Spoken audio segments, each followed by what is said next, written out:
Last 1 years, we all have gone through rough times, but a little ray of hope in the dark clouds. Many of the states are opening up, and we have the opportunity to unlock the potential slowly and gradually. Today, we have with us Mr. Venkateshan Dattaran, Regional Director, India Tourism Mumbai. He joined Mumbai office in November 2019, and prior to this, he was the Deputy Director General in Ministry of Tourism headquarters in New Delhi. There he was handling matters related to international cooperation and information technology initiative. He joined Ministry of Tourism in 1991. He has been engaged in destination marketing since 2004 with active role in North and South American market. He also coordinated and organized international and domestic event designed to develop tourism and promote Indian culture. As a core team member of Incredible India campaign, he has worked in many locations to fulfill all these responsibilities. So, taking forward this conversation, my first question to you, sir: how do you see the future of domestic tourism after this pandemic? Yeah, very good evening, Parul, and all the participants who have joined in. Thank you, Safari Plus, for getting me on this online platform to meet and interact with your readers. It's really a great opportunity. I'm an optimist, uh, and I'm very sure that there is going to be domestic tourism is going to be the mainstay of the Indian tourism economy, at least for long days to come. And while we await the opening of the international travel, so domestic tourism is something that we are all banking upon. As we have seen in the past, the after the first lockdown, when the destinations opened in September, there was kind of a real good boom, and many of the destinations that uh, were and did well. In fact, the states like Goa, Kerala, etc., were kind of really full at that point, and flights were also kind of coming back to almost 80% of occupancy. Even now, there is a pent up demand, but then the second wave has been quite intense. There is going to be a little bit of fear. This is what something we need to address, and this can be addressed only with the kind of safety and security precautions that all the service providers, especially the hotels, will take. One good thing is the rapid pace of vaccination, and as the government has already said that by December 31 they would kind of complete this process. So that also gives us a great ray of hope. I will just share a personal experience. A friend of mine whom I have not visited for almost 1.5 years uh, just called me suddenly, said that look, both of us are vaccinated with 2 doses. I mean, he and his wife, and why don't you come over? So see, look at the confidence now that even people who are not inviting their dear ones and friends are now openly inviting. So I believe going forward, the vaccination will be a key to push travel, and also it will not be just the lowering of prices that will attract. Primarily, the people will look at what kind of the safety that the service providers are offering, the hoteliers are offering. So that will be another thing. In fact, many of the OTAs, that is the online travel agencies, have put filters, etc., on the kind of what you call the safety, etc. So this is something there. And secondly, people are also looking at more immersive experiences. And in fact, if you look at a couple of them are kind of pushing unique experiences, and uh, which will be a kind of key. And also, people are also promoting virtual virtual travel in a big way. uh, and in fact, certain companies are charging money for people to come and do virtual tours. In fact, if you look at interpret travel has already done that where customers are paying in and coming to experience virtual travel. So innovation is also going to become a key. And again, community-based tourism is also looking at people will try to go for those destinations which are open and less crowded, especially the remote areas.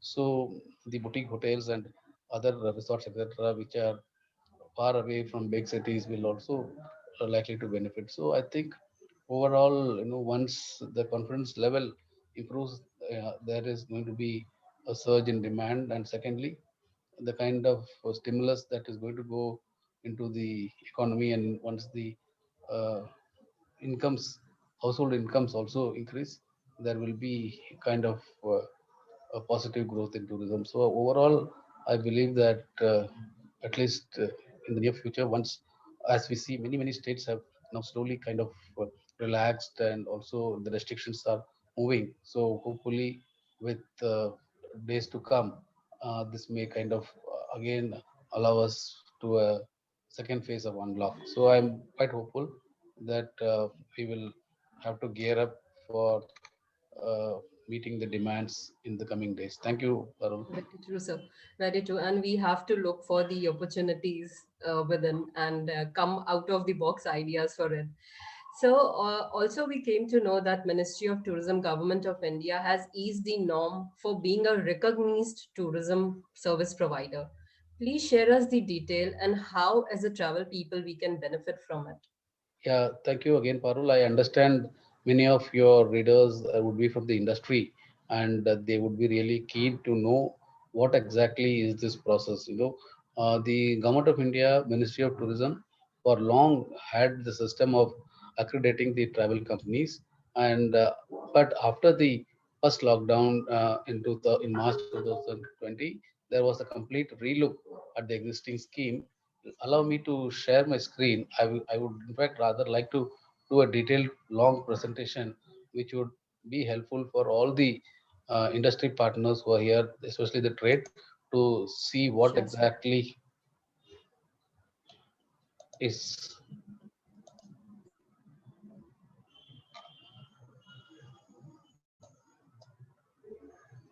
there. So the as I said, the guidelines for recognition of tourism service providers by Ministry of Tourism was always there, but it was quite cumbersome in the sense we had multiple kind of segmentations.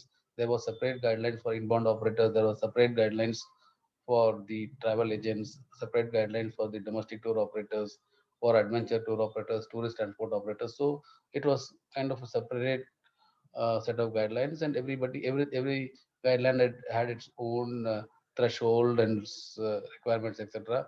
So not many people were kind of coming in and getting registered, etc. But after the first lockdown, when the government sat together and was looking at looking at these guidelines, it wanted to ease it out so that more and more people come into the ambit.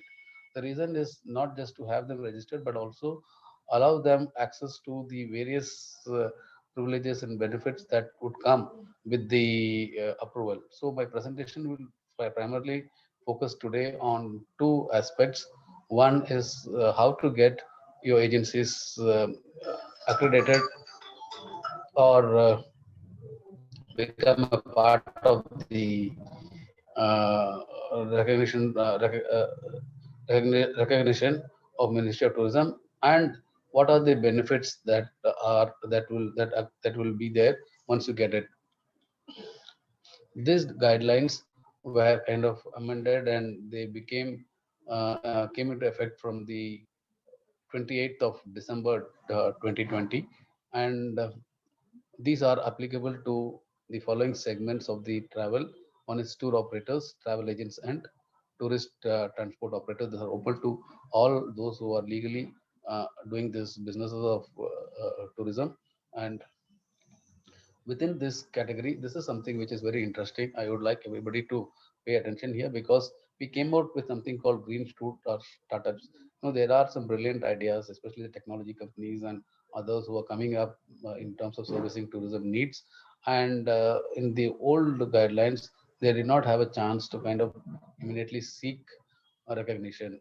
And so a new segment called the green shoot or startup segment was also has been created now in the new guidelines. So today, anybody who registers his company legally a business can apply for this recognition.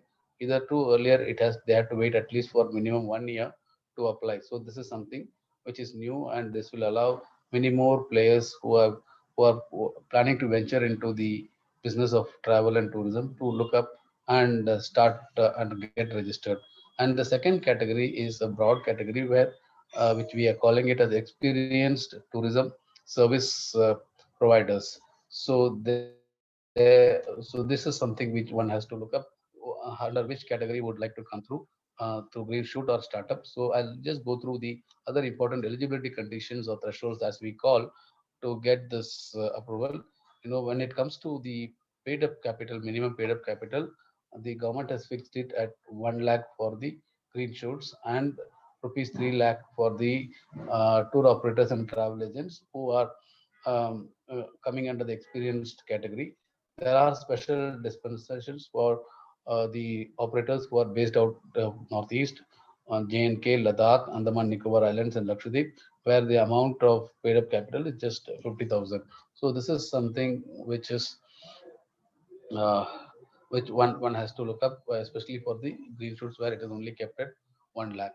And now coming to the annual turnover also, as the green shoots would be just starting the business, there is no need to have any kind of annual turnover, etc. So that is there. But for the rest of the operators who are on a bigger side, in fact, who are experienced tour operators, the turnover is kept to 20 lakhs. Earlier, if you look at, there were so many other criteria like for the inbound operators, you had to have 25 lakh of foreign exchange earnings and stuff. All that has been now done away. And for the tourist transport operator also, it is kept at 20 lakhs. So this is another kind of concession that has come in the new guidelines.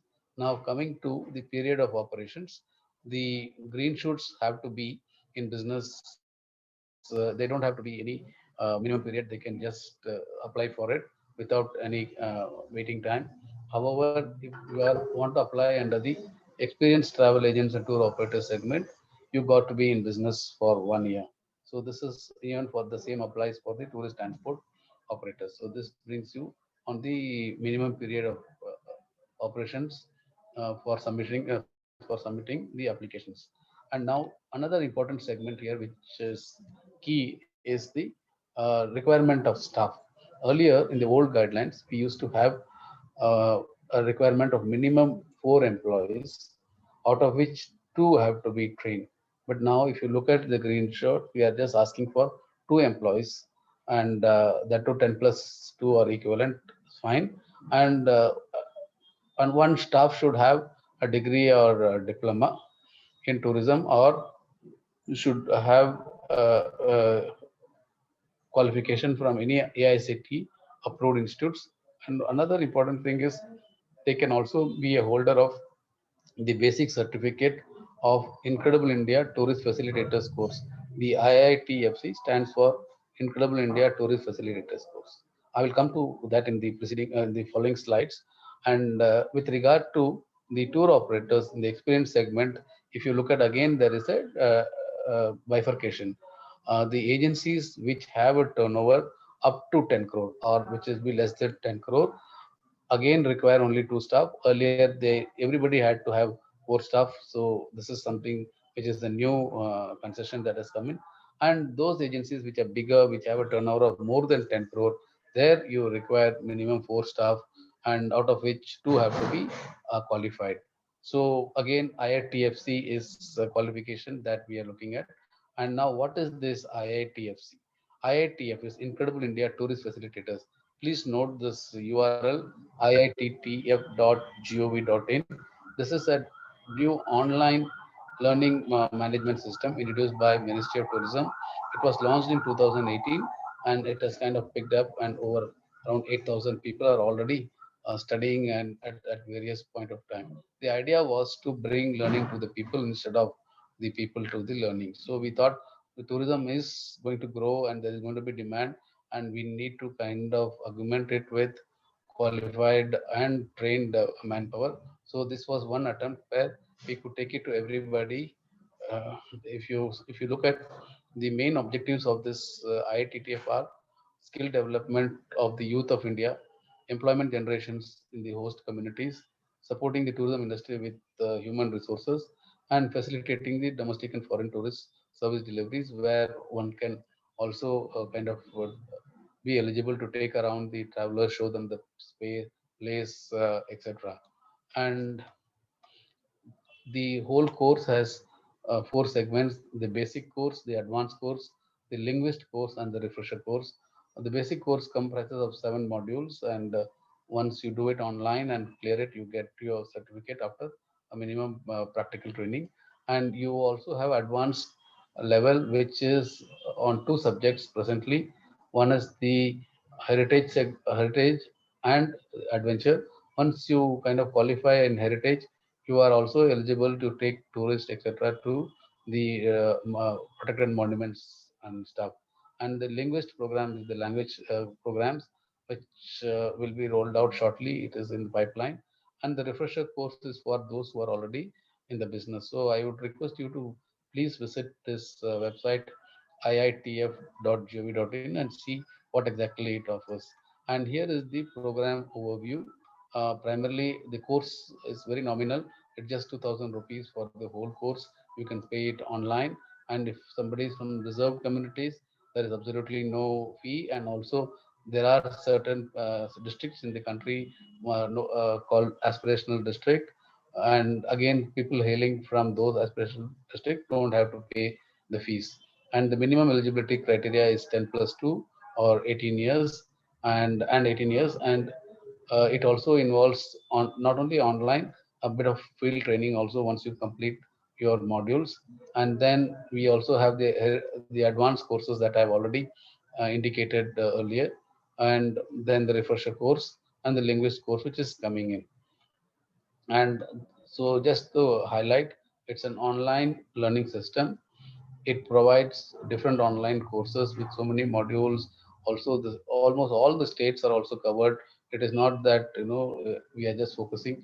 All the states and UTs in India are also covered. So you can choose to be a specialist in a particular state, and then it can be kind of accessed on all the devices. It is totally easily accessible on laptops to desktops to tabs to iPads to phones, etc. So it is quite easy and it's self-paced. There is no time limit or something that you have to complete it, etc. Once you register at least for 3 years, you can take your own pace of time and do it. And normally people tend to finish it off early, and in say every 6 months there is an exam, so you can always come through easily.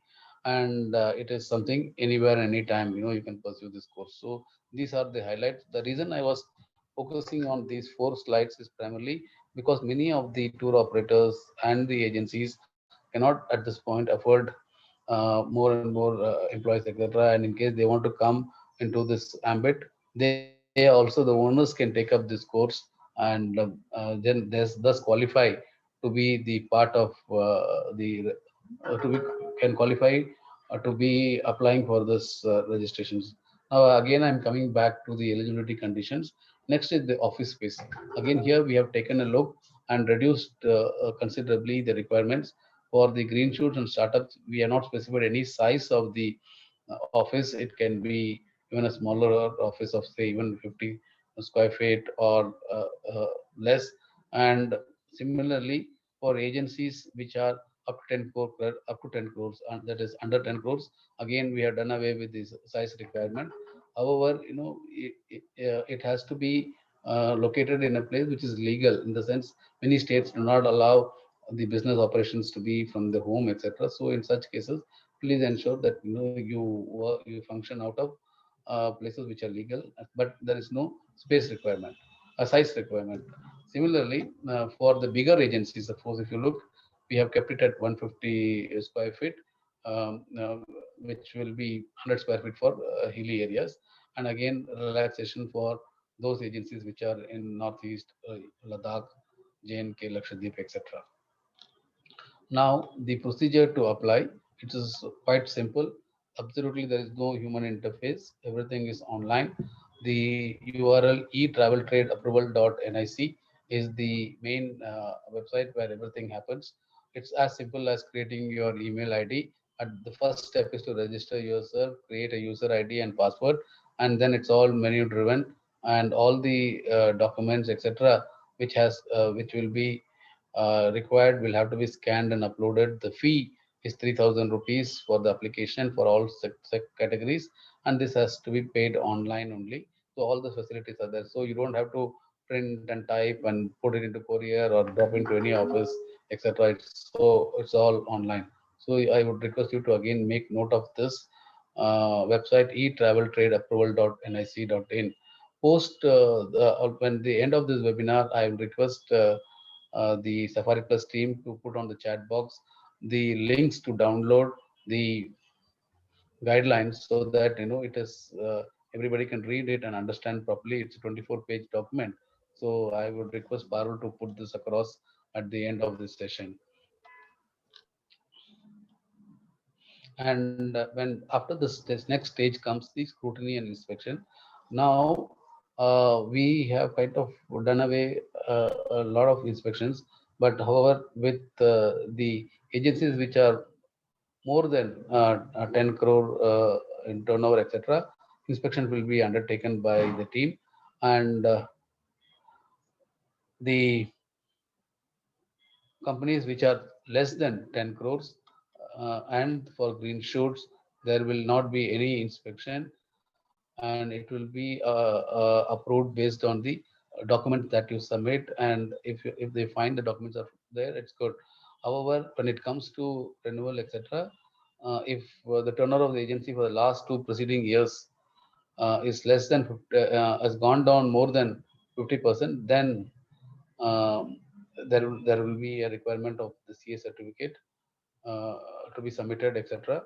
And but most of the process of scrutiny will be based on what you submit online, and there is again no uh, inspection to be done for the smaller companies which have a turnover of less than 10 crore. And at the time of scrutiny, the following documents need to be submitted. One is the audited balance sheet, profit and loss statement, and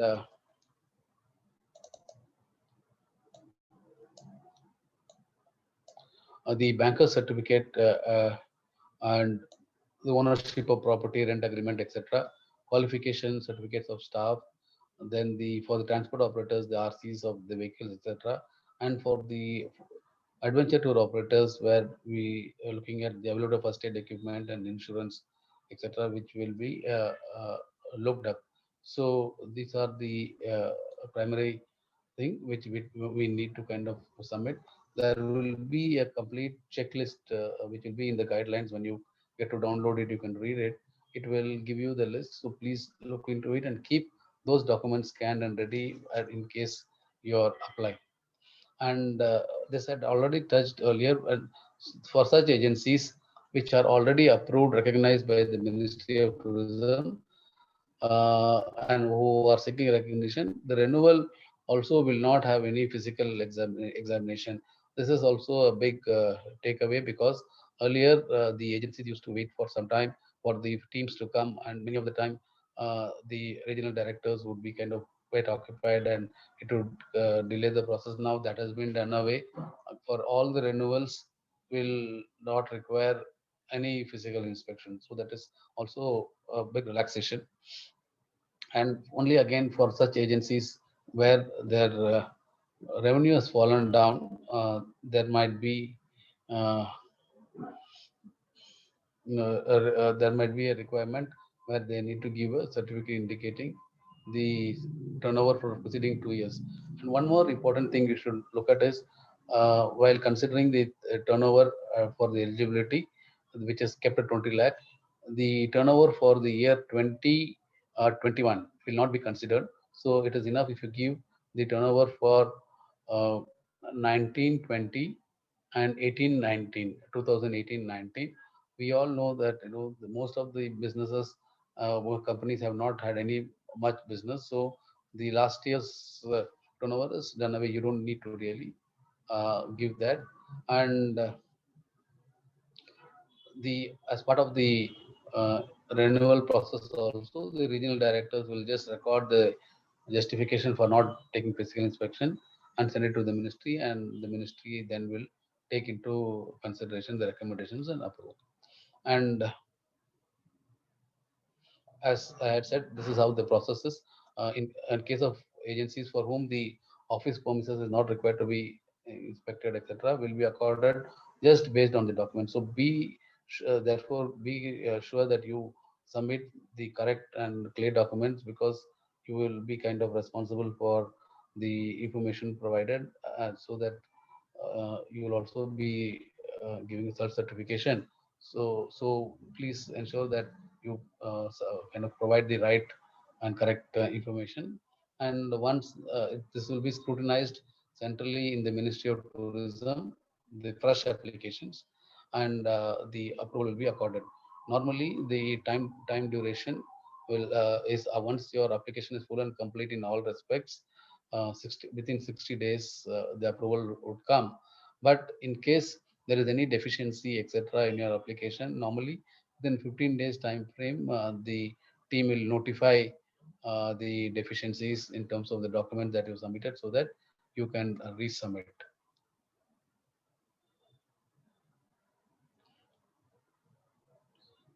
This I had touched up earlier.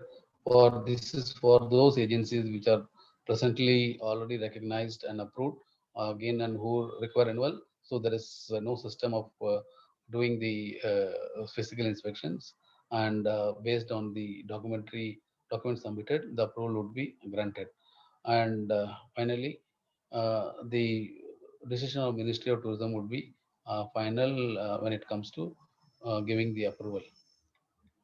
And now the validity of this approval or recognition by Ministry of Tourism, for the green shoot, it has been kept at 3 years. So the green shoots, once they complete the 3 years, they cannot again go for renewal as green shoots. So they automatically will have to come under the experienced category, and then follow the prescriptions or the eligibility conditions which have been kept for the uh, experience category. The green shoot status will be available only for 3 years. But however, those who are applying under the category of experienced service providers, the initial recognition will be for 5 years. And again, in case they come for renewal will be also 5 years. And this is one other slide which I would like to highlight is those companies which are already approved and who are recognized by the Ministry of Tourism, why they should make a note that their renewal should be applied online at least 45 days in advance. Otherwise, the system will not accept the application, and then you will be put in the category of fresh application only, fresh renewal only. So please be attentive or thoughtful that you should apply before 45 days. Once again, there is another suggestion. I would say that it would be better if the owners themselves get the registration done and keep the passwords, etc. Many of the times we have seen it where the employees leave, and after 5 years you're scrambling, to find where is the password, how do I get in, or in case there is some change, etc. It will be difficult. So the owners of businesses, even though you can ask your employees to do it, but keep this login credentials with you. And there is also a provision where certain agencies are can be kind of special relaxations can be given.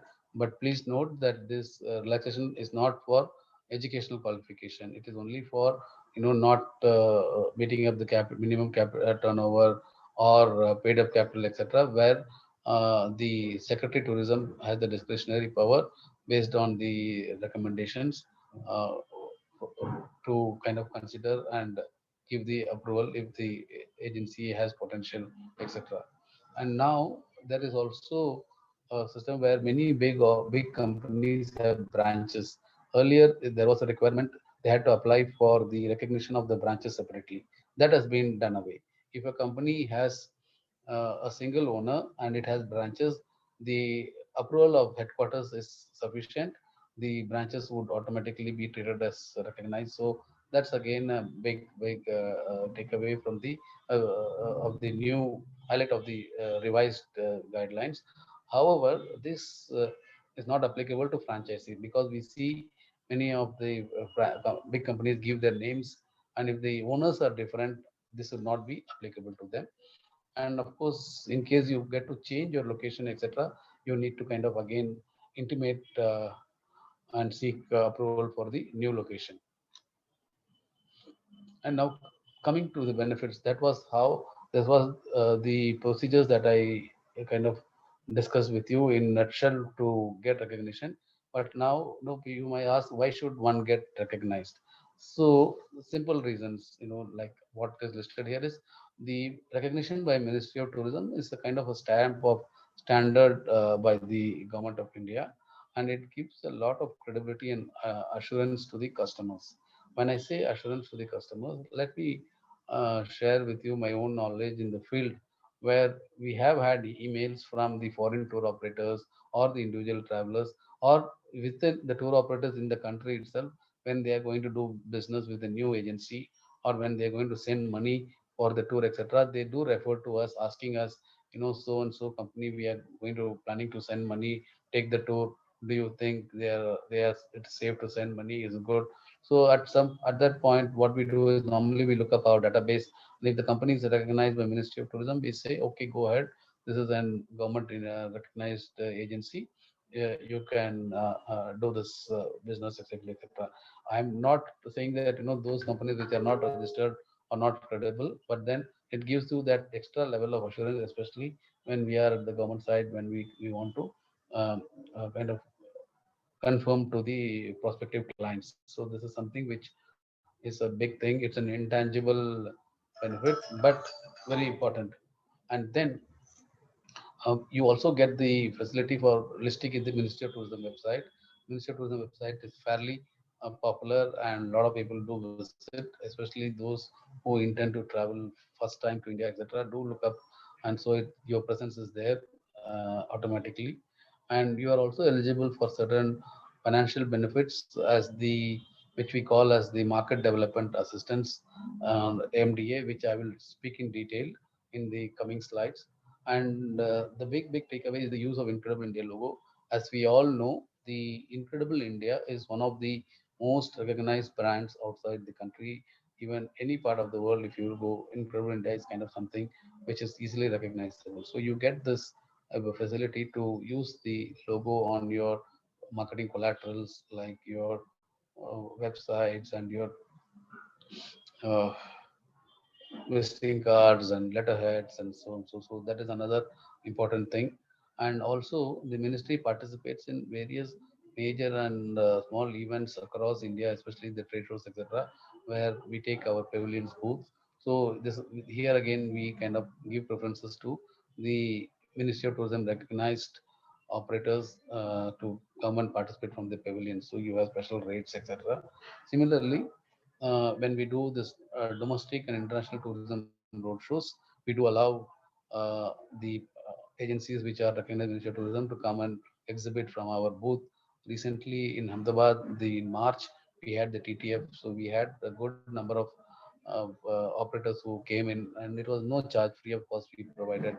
Similarly, we were planning it for the OTM in Mumbai, but then that got pushed because of the pandemic. So again, such events are held across India, and so you have this provision.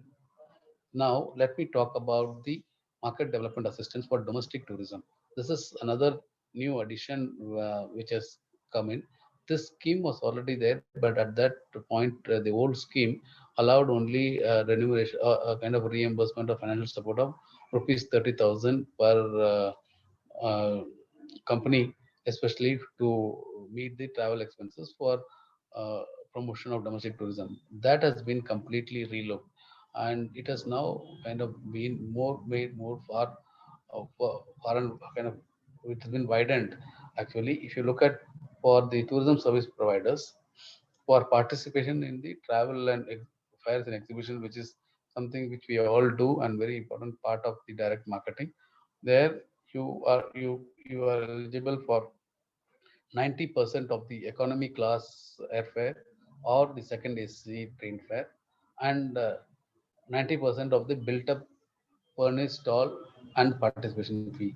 And if you look at the upper ceiling, it is 1,35,000 per trip, per company. So here 35,000 maximum cap for your travel and 1 lakh rupee for your stall. So this will allow many companies to take small spaces, even if it is a 4 by 4 or a table space, etc. So even when they want to participate from their respective state pavilions, etc., where they kind of charge. So all this would be kind of now eligible. So it gives a kind of better reach. And look at it is, we allow it for three times a year, three trips or three events. So it is 1.35 lakh into three per company, and this is available not only for the owners, even if case the executives are participating, they can kind of avail this benefit. So this is something new offering which has come in after the last after the pandemic. And so something which you should look up and see, because if you'll all agree, marketing is, and the marketing cost adds up to the uh, package cost. So it is something which we cannot avoid. We can't just create a package and wait for it to sell itself. We need to spend on marketing. So this will kind of help even to reduce the marketing cost a bit, so that the packages become competitive. And this incentive is not only just for the trade shows and exhibitions. Even in case you are participating in the conventions, conference, seminar, road shows, etc., which are great networking opportunities and for business. So you are allowed to get 90% of the economy airfare or second AC. And in case it is a road show and it involves multiple travel to multiple cities, you are allowed a refund or reimbursement of maximum 50,000 if it is more than one city. But if you are just visiting one city, then it is up to 35,000. So this is again another new addition that the government has done for the recognized tour operators, especially those involved in promoting domestic tourism. Remember, what I'm talking now is the incentives under the Market Development Assistance Scheme for the domestic travel. And this is something again a very new element, where we are also trying to support the online promotions done by you. When I say online, it does not mean paying for your website or something. Website is not covered, but other than that, any digital marketing initiative, because today it's all on the digital space. So where 50,000 rupees is something which you can claim for reimbursement. And this can be even for your paid advertisements, like on the Google adwords, to the Facebook, Instagram, and Twitter ads that you do, promotions that you do. So that can be done. Now, along with the guidelines that I spoke, I will also I will request Parul to share at the end of this session the link to download the complete guidelines for market development assistance, which will explain the procedure to apply and how to get it, etc. And you will have to go by the guidelines and the rules which have been put there.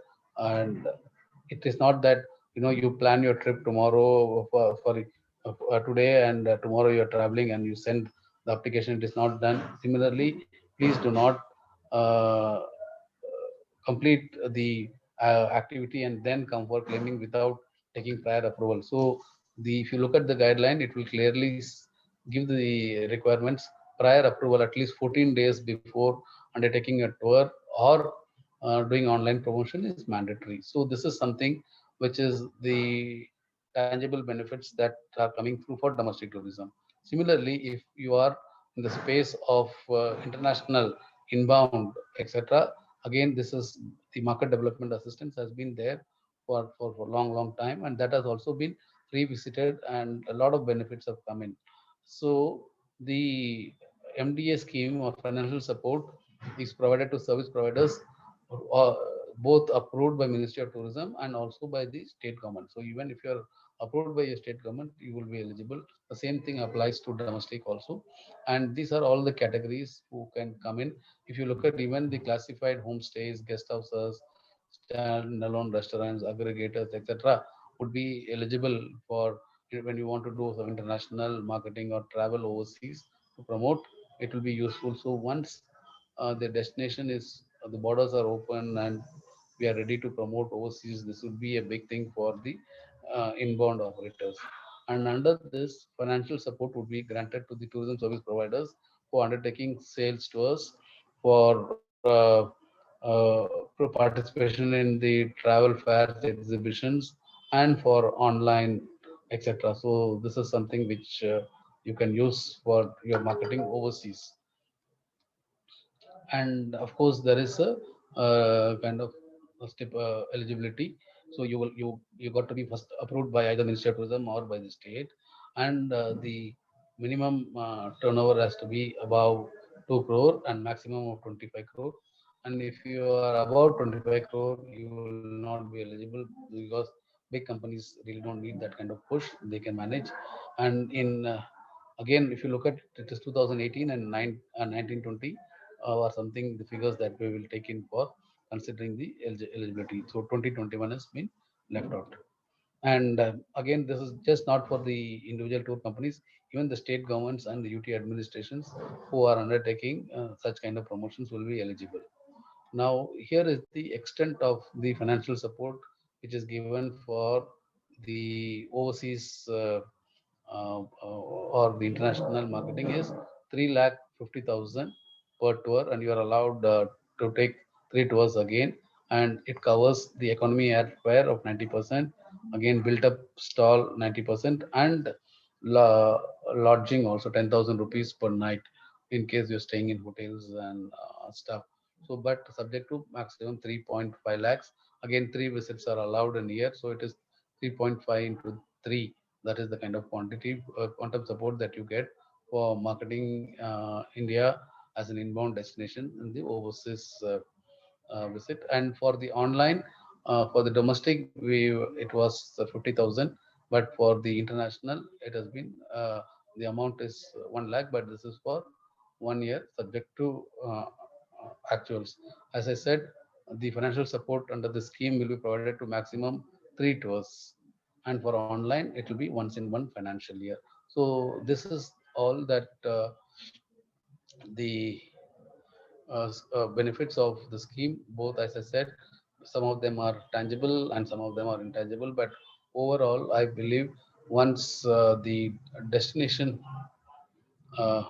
opens, we will be requiring kind of everybody will be into marketing and pushing, so this will be quite handy. And it's really will, it's a kind of a ray of hope also.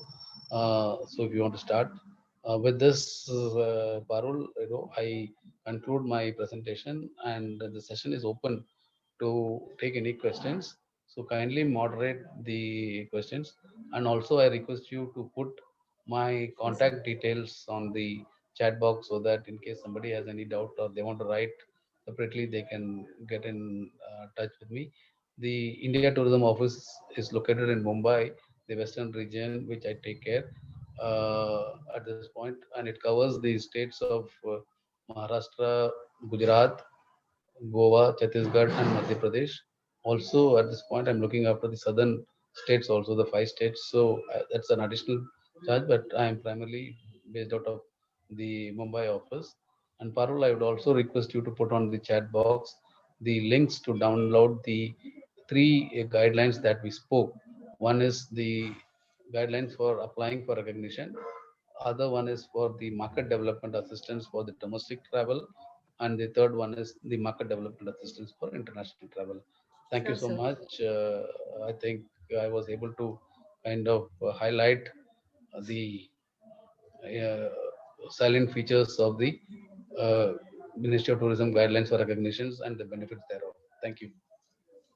Thank you, sir. Thank you. It was really elaborated session. So we have some questions from the travel agent in the chat box. I'll read it for you.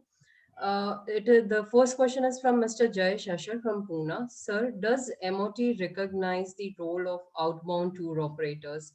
This 30M passengers business generates a huge amount of huge amount of forex income for India. in form of foreign tourism board spending money for officers, advertisement, employment of local staff, and etc. Yeah, see, this morning, for the first time, I had addressed the overseas outbound tour operator association of India today. Almost 67 members were there. Primarily, this assistance is not available for promoting outbound travel, but today there's so much of cross selling. Many of the outbound tour operators are also kind of promoting domestic destinations, and they are diversifying into the ticketing, etc. So they were kind of keen to come in, but then per se for outbound, no, the scheme is not it's not there for outbound. You can apply as a travel agent because you would have some turnover in terms of ticketing, etc. But the revenue from the outbound travel will not be kind of considered. So the other question is from Ms. Divya Sandhu. Just to reconfirm, I started my agency after 7 years, and so am I eligible for the startup category? Okay, so past Yeah, seven yeah, of years she is course. in the field. So is she capable to apply for green shoot? So Uh, uh, See, if she is not meeting threshold, uh, then she can apply, but then she has to apply afresh in a new name or something, because already she has a registration certificate, etc., which would be kind of 7 years old. okay, so I think. Uh, So people are asking for the presentation. I think the link which you have told me to drop in the chat box, I've already done. So these links already contain all the information shared by Sir, I think. So am I right? Yeah, but in case the presentation is required, the you can forward it by email, or you Sure, can sir. put it on we transfer so that people can download it. I have already shared this complete presentation with you. Yeah. Right, sir. So if anyone needs the presentation, they can drop in their email ID. So I'll share their presentation with you. So one Yeah, question please from share. Ms. Hetal Bhutta. I've started non-ITA agency in October 2018. Will I be eligible for green shoot? Yeah, you can apply. So if you look at the guidelines, it has kind of defined the green shoots. So you can apply.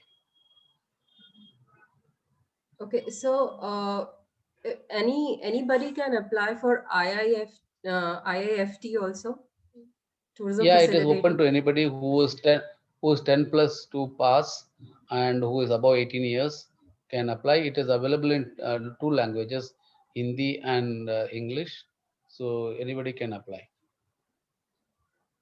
Okay, so thank you so much. I think I'm done with the questions. If anybody wants to ask the question, they can unmute themselves and they can ask. And I think I have read out all the questions. Okay, so one more questions from Ms. Shweta Dange. Travel companies who are operating without staff, they will have to register under which category? Currently, most companies do not have See, employees staff is working with them. required. No, that is why that is what the number of staffs have been brought down. Minimum two staff is required. So without staff, you may not be able to register. That is where we have brought in the element of IITF also. Even if one of the family members or the owners themselves take it up, they will be eligible. But there is no relaxation that without staff you can't apply. So, including the owners, you mean to say, Yeah, yeah, staff yeah. or It can be excluding owner the owner? also. Yes, owner will be considered as a staff. Yes. Okay. Are MBA degree valid as qualification? I think this is If it is in tourism, it is valid. Yeah, and from a recognized university, it is valid. Or if the institute from where you got the MBA is accredited by AICTE, it is valid. okay. So, one more question is there. Is there any support to Ayurveda wellness centers? Yeah, there is a separate scheme for promotion of wellness, tourism, etc. but not under this recognition scheme. So if you look at the website of Ministry of Tourism, tourism.gov.in, tourism.gov.in, there under the niche tourism section, you have the guidelines for promotion of wellness tourism, which clearly specifies various incentives available for promoting wellness tourism.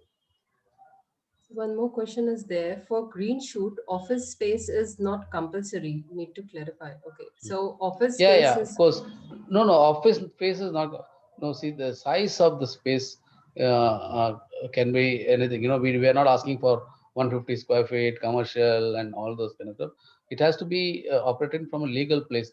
As I say, in some states like the Delhi, even NCR, the National Capital Territory, NCT Delhi, you can't operate businesses from the residences, etc. So there you will have an issue, but it should be from any location which is legal to do business. so are there any scheme for promoting scuba diving destinations? See, scuba diving is part of adventure tourism, and in case you are an operator, you can register as um, a recognized adventure tour operator, and all those benefits that I have spoken here will automatically come to the adventure tour operators also. Mr. Jayesh, you need to clarify. You have asked the question, does 20 plus years of experience count as qualification for what you are asking this question? Can you please clarify this? No, that was there earlier. Now So you, I think for recognition, okay, Mr. Jayesh is asking yeah, for recognition. Do the 20 plus years of experience count as the qualifications? yeah, it will be if it is for a owner, etc. But still, if you have the requirement is two people, at least one should have a degree and diploma, and this has also been flagged earlier, especially for the IATA agencies, the travel agencies which are IATA accredited. They have kind of flagged, they go through a rigorous process of inspections and approval, etc. And they have qualified staff, but they may not be a degree or diploma holder. Such case has been referred. They have the Thai has taken up, but which is under consideration at this point. So we can know only when the ministry takes the policy decision. Okay, so one more question: will the wildlife tourism will also count as an adventure tourism, as you said that you Yes, have? yes, of course, certainly, yes. Okay. Uh, s- okay, one more question, sir, from Urvashi. If I'm experienced in travel industry and have ITA certificate, can I apply for experience No, tourism that is what I with? just told about this a little while ago. IATA at this point is not certificate is not considered. You got to have somebody with degree or diploma. But then we have given this provision of IITF. So I would recommend, if you can enroll and finish this online training, so you could apply for recognition as a bonus. Otherwise, you'll have to have somebody. The Thai has already been asking for it, but no decision has been taken yet.